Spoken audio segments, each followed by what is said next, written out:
akhirnya ada varian baru.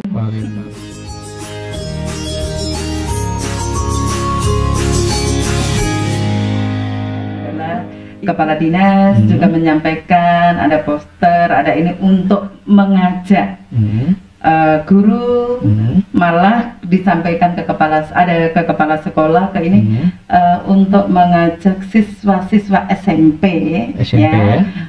Melakukan vaksin. Itu otomatis kami sudah memakai masker. Nah, kami juga menyiapkan hand sanitizer. Ada juga masker. Kalau untuk tenaga pendidik, ya pendidik tenaga kependidikan itu utamakan, malah kita dari guru menjadi prioritas untuk mereka menerima vaksin. Adalah mereka saya lihat antusias itu antri di luar karena vaksin dulu. Kenapa harus vaksin? Karena saya harus menjaga diri saya dan siswa yang nanti saya temui.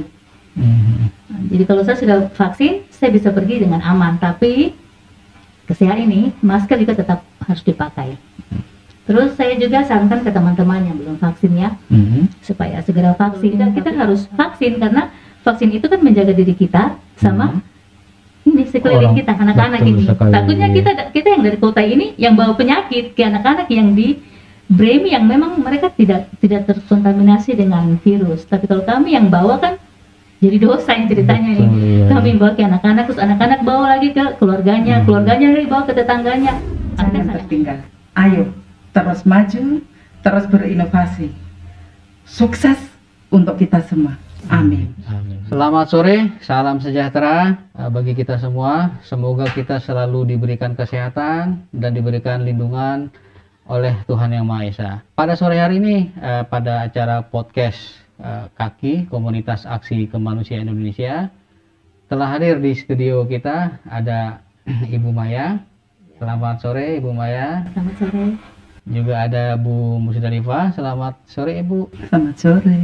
Oke, sebelum kita melangkah lebih lanjut, tema kita pada sore hari ini adalah kita ingin mencari informasi tentang aktivitas kegiatan belajar mengajar di sekolah dan juga tantangan-tantangan apa saja yang dihadapi oleh Bu Maya selaku guru pengajar dan juga di pengawas Ibu Musdalifah.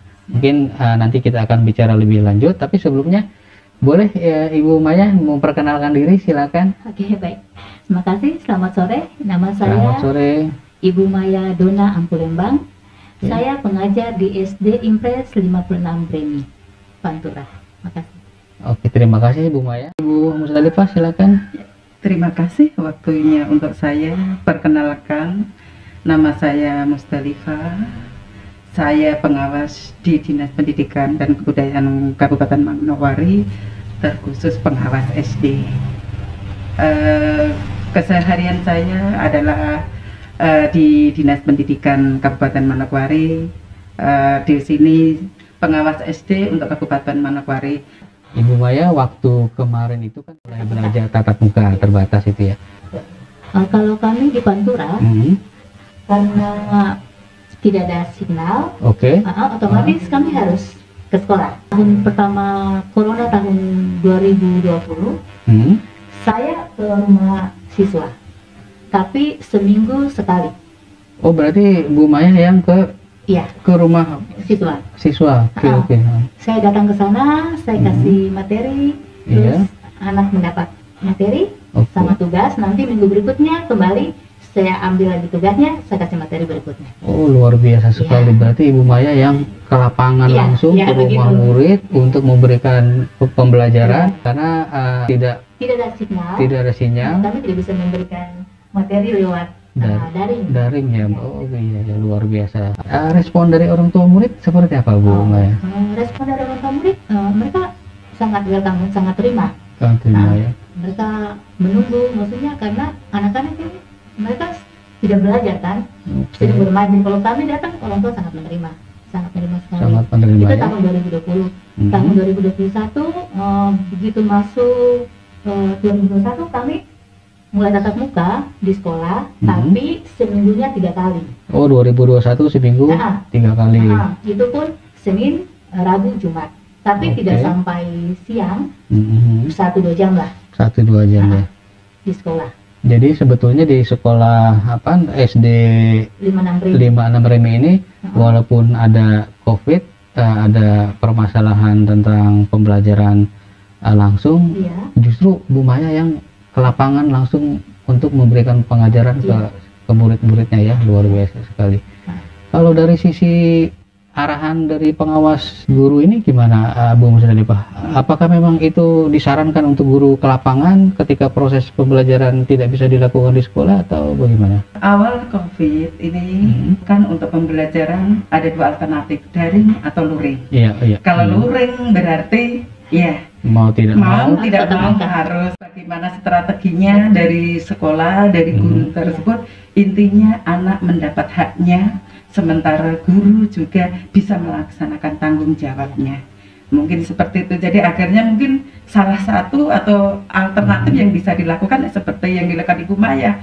Mau tidak mau beliau berusaha untuk memenuhi hak anak dan melaksanakan kewajibannya. Beliau luar biasa sekali.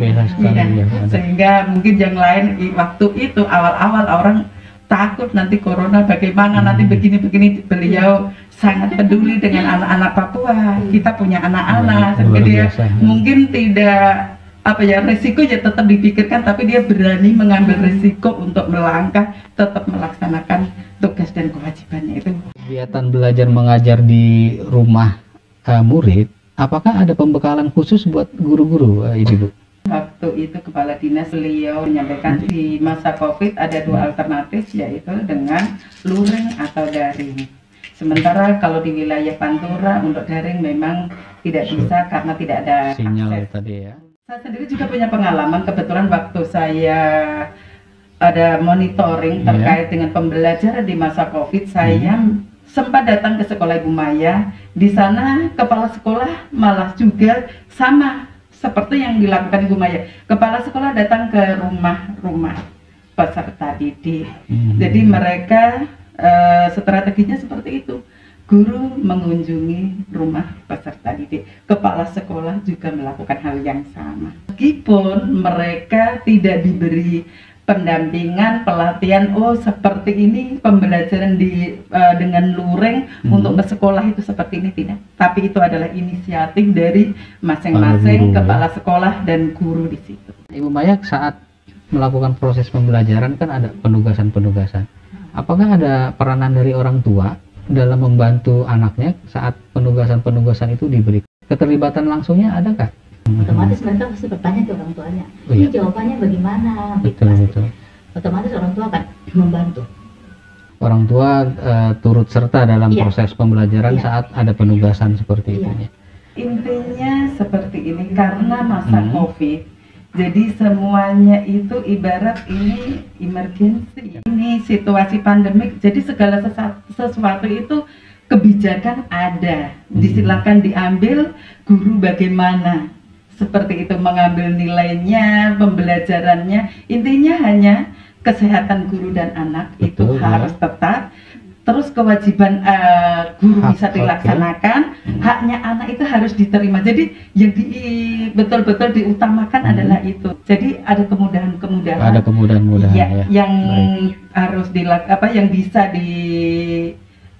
bisa diterima oleh siswa. Jadi tidak harus macam misalnya di ini KD ada berapa KD, sementara kalau situasi nggak COVID berarti kan itu semua harus ditempuh. Tetapi karena situasi COVID akhirnya kan bisa dirangkum atau bisa digabung jadikan satu semua.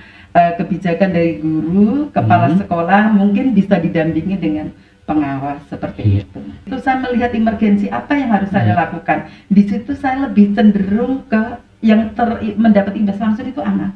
Jadi saya tidak cuma untuk kurikulum saya sosialisasi, saya tidak langsung mari kurikulumnya seperti ini langsung kita ini tidak, tapi hanya saya sosialisasikan, tinggal sekolah mau ambil yang bagaimana. Yang mana, betul. Tapi saya lebih ke ini siswa, jadi yang saya tangani adalah guru-gurunya. Bagaimana pembelajaran di masa COVID, kalau luring bagaimana, kalau daring bagaimana, itu saya lebih cenderung ke itu. Dan rata-rata di SD sekolah binaan saya menggunakan luring. Jadi bagaimana membuat RPP di masa pandemi, bagaimana membuat modul yang bisa langsung berimbas kepada anak. Bagi saya itu lebih urgen dibandingkan harus kita menyusun kurikulum, karena di situasi seperti itu mana yang harus saya dahulukan. Jadi itu yang sempat saya ambil. Para guru pun bisa menyesuaikan sambil jalan ya, tidak harus menunggu ada dokumen KD-nya formal seperti apa, RPP formalnya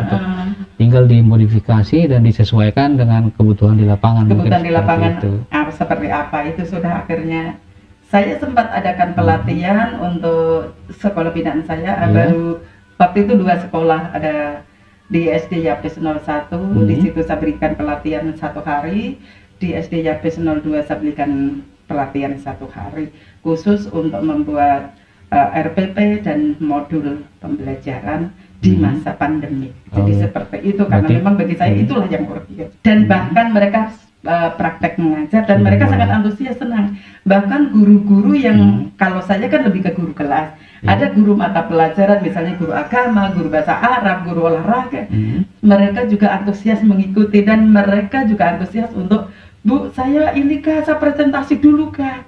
Jadi mereka sangat antusias. Setelah pembelajaran luring kan beberapa waktu yang lalu di sekolah Bu Maya sudah mulai pembelajaran tatap muka terbatas ya. Itu sebelum memulai kebijakan sekolah itu apa saja yang sudah disiapkan waktu itu sebelum anak-anak datang ke sekolah? Kebijakannya itu dari kami guru dulu, awal kami datang itu otomatis kami sudah memakai masker. Nah, terus anak-anak itu karena mereka sedikit, jadi mereka tidak terlalu berdesak-desakan. Jadi memang duduknya juga tidak terlalu dekat-dekat. Nah, kami juga menyiapkan hand sanitizer, ada juga masker. Masker juga disiapkan. Memanajemen bagaimana lingkungan sekolah itu bisa, atau sekolah bisa memfasilitasi untuk anak bisa mendapatkan bisa ada tempat untuk cuci tangan. Semuanya sudah siap. Sudah siap. Sudah dan memang semua disiapkan sama pemerintah. Ada tempat tangki air, semua sudah lengkap. Kalau terkait dengan kebijakan selain menggunakan masker dan hand sanitizer selalu digunakan oleh anak dan para guru, apakah ada himbauan dari Dinas Pendidikan agar gurunya itu sudah divaksin, Ibu? Dari Dinas ada himbauan, malah dari awal-awal itu sudah ada kita diutamakan, malah kita dari guru, tenaga pendidik itu awal ya, menjadi prioritas untuk mereka menerima vaksin. Ada ya? Iya, disampaikan melalui surat, melalui medsos. Medsos, itu ada beliau. Mereka itu malah begitu disampaikan. Kalau untuk tenaga pendidik, pendidik tenaga kependidikan itu memang harus ini. Malah mereka saya lihat dari pantau di medsos itu antri duluan, sudah antusias itu antri duluan karena dia posting duluan. Jadi sekarang gencar dilakukan adalah kepala dinas juga menyampaikan, ada poster, ada ini untuk mengajak guru, malah disampaikan ke kepala sekolah untuk mengajak siswa-siswa SMP melakukan vaksin. Jadi kebetulan beliau juga sampaikan di grup, ada di sini vaksin di SMP, misalnya di SMP Yapes, di SMP 6 itu ada beliau selalu seperti itu. Untuk selanjutnya Ibu Maya, mungkin saya ada sedikit pertanyaan lagi.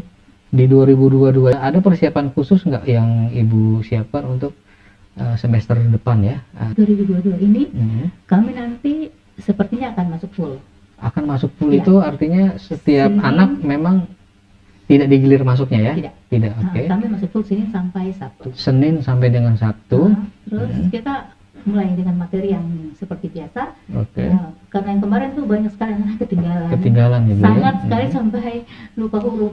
Waduh, sampai lupa huruf berarti bahaya ya? Iya betul. Iya. Kami juga, sudah ada. Itu kelas berapa? Yang kelas berapa? Kelas 1, 2 lupa huruf. Tanya lagi, aduh ibu sudah lupa.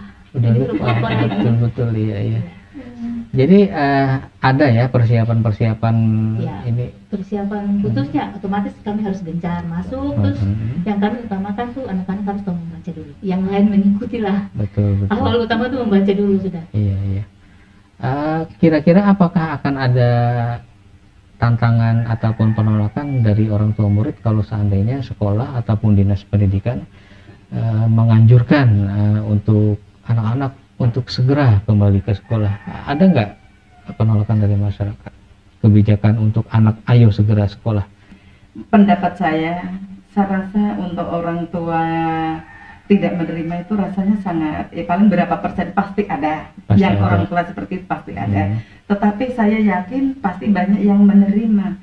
Karena kalau kita lihat, saya kadang ini orang tua juga sudah kayak bagaimana anak-anak sudah 1 tahun lebih belajar di rumah, sudah merasakan bagaimana mengajari anak seperti itu, terus hasil juga tidak maksimal. Jadi saya yakin orang tua saya, kenapa saya bicara begitu, saya lihat dari yang dekat-dekat, saya sempat ada ngomong, aduh masuk sudah COVID sudah selesai kah, supaya katong tua anak itu bisa sekolah, bisa terima pelajaran baik-baik, ini dong main-main saja. Jadi kalau saya lihat, saya sering mungkin duduk di sana, ada mendengar begitu, saya rasa mungkin orang tua akan menerima dengan senang hati, bahkan mungkin bersyukur kalau anak-anak sudah bisa kembali belajar seperti semula. Seandainya ini daring ini terus-menerus, saya malah prihatin, saya menangis dalam hati.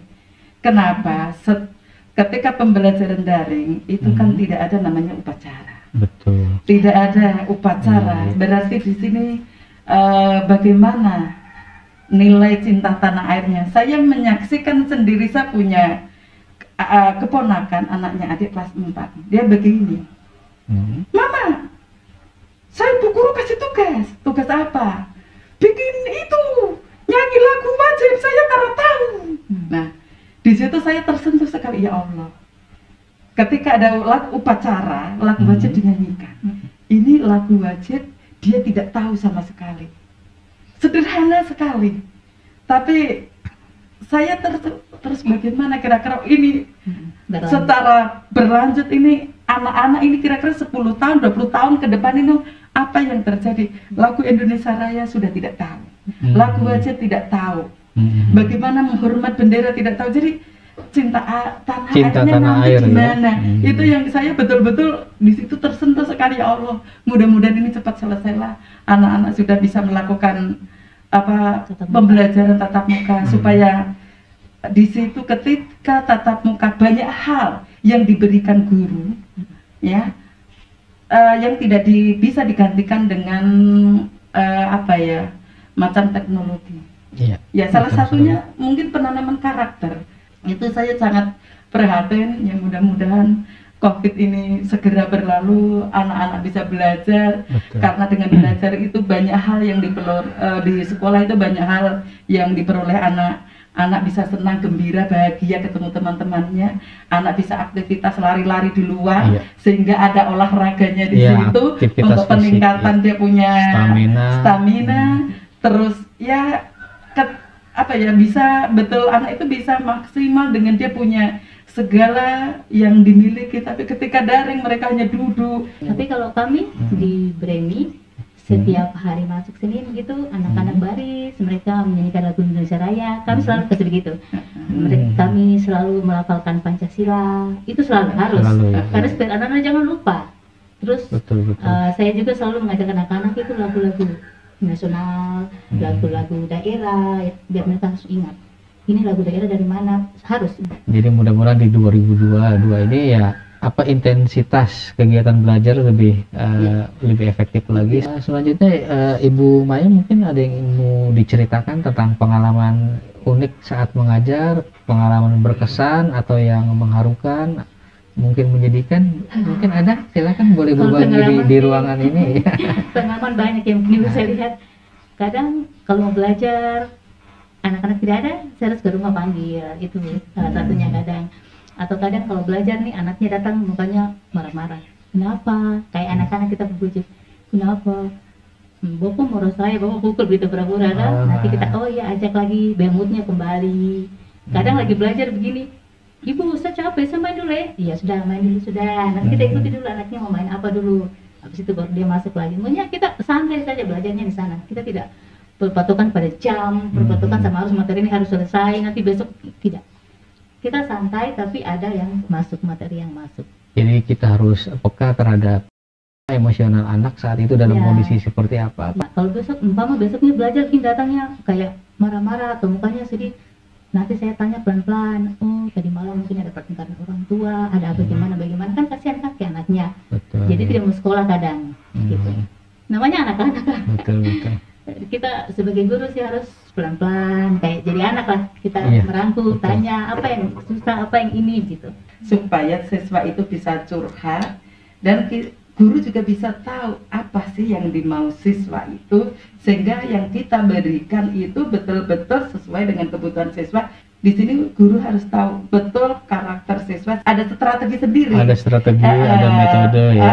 Yang membuat siswa itu suka dan senang. Saya memposisikan diri saya itu sebagai teman. Oh, anak-anak senang bermain, senang begini. Jadi bagaimana pembelajaran yang sulit itu saya buat dalam bentuk permainan. Oh, jadi metodologi mengajarnya itu pendekatannya dengan permainan ya, bisa supaya permainan, bisa lagu. Bisa itu selalu lagu. Saya anak-anak dengan anak ini misal materi itu sulit untuk dia terima. Berarti saya harus buat lagu. Setelah lagu ada berarti ada permainannya. Beda dengan era yang dulu, mungkin guru itu nomor 1. Kalau salah, saya kecil sekolah siap-siap saja dapat lempar penghapus kah, dapat apa, mungkin eranya itu yang berbeda. Apalagi di saat ini ya semuanya serba digital. Kalau seorang guru tidak menguasai, mohon maaf, sedikit IT, kasihan. Itu saja. Makanya mungkin di era saat ini guru yang senior, saya bilang senior, mau tidak mau tetap harus berusaha, karena kalau tidak dia akan ketinggalan dan akan ditinggalkan. Meskipun ini oma-oma, tapi semangatnya bukan oma-oma, semangat nona-nona, begitu. Jadi harus memberi contoh, meskipun sudah ini belajar supaya kita senantiasa bisa mengupdate dan bisa memberikan sesuai kebutuhan yang diinginkan siswa di era saat ini. Seperti itu. Terima kasih Bu Musdalifah. Kalau Bu Maya mungkin ada pengalaman bikin RPP yang di luar mainstream lah seperti biasanya. Mungkin biasanya hanya menulis di papan tulis atau apa. Ada pengalaman melaksanakan proses pembelajaran yang inovatif yang tadi Bu Musdalifah sampaikan untuk tema peredaran darah Bu ya. Aktivitas dengan lagu dan aktivitas fisik ya. Bu Maya mungkin ada pengalaman? Kalau anak-anak di Bremi itu mereka mungkin kalau kita ajar tuh mereka harus punya media, harus kami punya contoh media apa yang dilihat gitu. Ya mungkin dari rumah saya sudah siapkan gambar-gambar tapi lewat lewat tablet ya. Jadi saya jelaskan, saya kasih tahu ini namanya kereta atau ini apa gitu, cara jalannya, cara kerjanya gitu. Itu saja mungkin. Jadi mungkin walaupun ada keterbatasan sinyal dan lain, tapi Bu Maya masih bisa memanfaatkan media tab ya, untuk menarik perhatian anak ya. Jadi di-download dulu dari tempat yang ada sinyalnya, kemudian nanti bawa ke sekolah, disimpan di tab dan selanjutnya dibawa ke sekolah dan dilihatkan ke anak-anak untuk mungkin meningkatkan daya tarik dan interestnya terhadap materi yang sedang diberikan. Itu salah satu yang dilakukan oleh Ibu Maya ya, seperti itu. Kalau Bu Musdalifah ini selain pengawas juga rupanya pendamping guru penggerak ya. Saran ataupun penyemangat diri untuk pribadi dan rekan-rekan guru dalam situasi menghadapi 2002 ini. Penyemangat untuk diri sendiri masuk tatap muka saya harus vaksin dulu. Kenapa harus vaksin? Karena saya harus menjaga diri saya dan siswa yang nanti saya temui. Jadi kalau saya sudah vaksin, saya bisa pergi dengan aman. Tapi kesehatan ini masker juga tetap harus dipakai. Terus saya juga sarankan ke teman-teman yang belum vaksin ya, supaya segera vaksin. Tapi dari mereka punya tanggapan kan, ada penyakit bawaan, ada segala macam lah. Tapi saya menyarankan ke mereka kalau memang ada penyakit bawaan harus periksa dulu, harus periksa dulu secara lengkap. Kalau memang betul ada, tidak usah ada suratnya yang bisa ditunjukkan lah kan, kemana-mana gitu, bisa tunjukkan betul bahwa valid ini saya punya penyakit bawaan. Tapi kalau tidak, kita harus vaksin, karena vaksin itu kan menjaga diri kita sama ini sekeliling kita, anak-anak ini. Takutnya kita yang dari kota ini yang bawa penyakit ke anak-anak yang di Bremi yang memang mereka tidak terkontaminasi dengan virus. Tapi kalau kami yang bawa kan jadi dosa yang ceritanya nih. Kami bawa ke anak-anak, terus anak-anak bawa lagi ke keluarganya, keluarganya lagi bawa ke tetangganya. Akhirnya ada varian baru. Iya betul ya. Itu saja Pak. Oke, terima kasih Ibu Maya. Kalau selanjutnya Bu Musdalifah mungkin ada penyemangat untuk diri sendiri, rekan-rekan pengawas ataupun rekan-rekan guru ataupun kepala sekolah untuk kita menghadapi 2022 yang akan datang ini. Teman-teman, Bapak Ibu, 2022 sudah di depan mata. Tantangan semakin hari semakin berat, harus kita siapkan diri kita, mau tidak mau, suka tidak suka, kita harus mengikuti apa yang akan terjadi ke depan, tidak mengurangi ya rasa kita untuk ingin selalu bisa. Pasti semua bisa. Di mana ada kemauan, di situ ada jalan. Kalau teman-teman tidak mau ditinggalkan, makanya jangan ketinggalan. Mungkin seperti itu. Kita sebagai guru tetap semangat, harus semangat untuk memajukan negeri ini, apalagi untuk anak-anak ini, mencerdaskan anak-anak Papua ini, yang dimana kita sudah tahu bahwa kalau bukan kita yang sebagai guru di pedalaman ini, mereka mau jadi apa? Kita saling membantu, saling belajar. Kalau memang ada yang tidak dimengerti, kita saling bertanya. Karena saya juga tidak tahu, tapi saya selalu bertanya terus atau mencari pengalaman pelajaran lain dari internet, dari teman-teman guru, dari mana saja. Semua itu adalah belajar. Karena setiap hari adalah pembelajaran yang terbaik untuk anak-anak ini. Oh iya, terima kasih Bu. Salah satu programnya ini ya podcast ini. Jadi dialog, diskusi yang mudah-mudahan dapat memberikan inspirasi buat rekan-rekan guru, juga mungkin rekan-rekan pengawas. Selain itu juga mungkin dalam waktu dekat ini kita akan ada pelatihan untuk guru ya, kalau tidak salah di Januari. Itu untuk tema literasi awal. Kita berproses ya dalam situasi yang masih suasana COVID, giat-giat aktivitas pendidikan kita tetap bisa kita jalankan dengan penyesuaian yang tentunya berorientasi pada pemenuhan kebutuhan hak anak seperti itu ya. Baik, mungkin pada sore hari ini berbagi pengalaman terhadap pelaksanaan kegiatan pembelajaran tatap muka terbatas. Mungkin sebagai penutup ada yang ingin disampaikan? Teman-teman semuanya, kalau mau tidak ditinggalkan, teman-teman jangan tertinggal. Ayo terus maju, terus berinovasi. Sukses untuk kita semua. Amin. Amin. Luar biasa sekali. Terima kasih Ibu Maya atas waktunya. Ibu Musdalifah, terima kasih atas waktunya. Mohon maaf kalau kurang berkenan di tempatnya seperti ini. Terima kasih banyak. Selamat sore.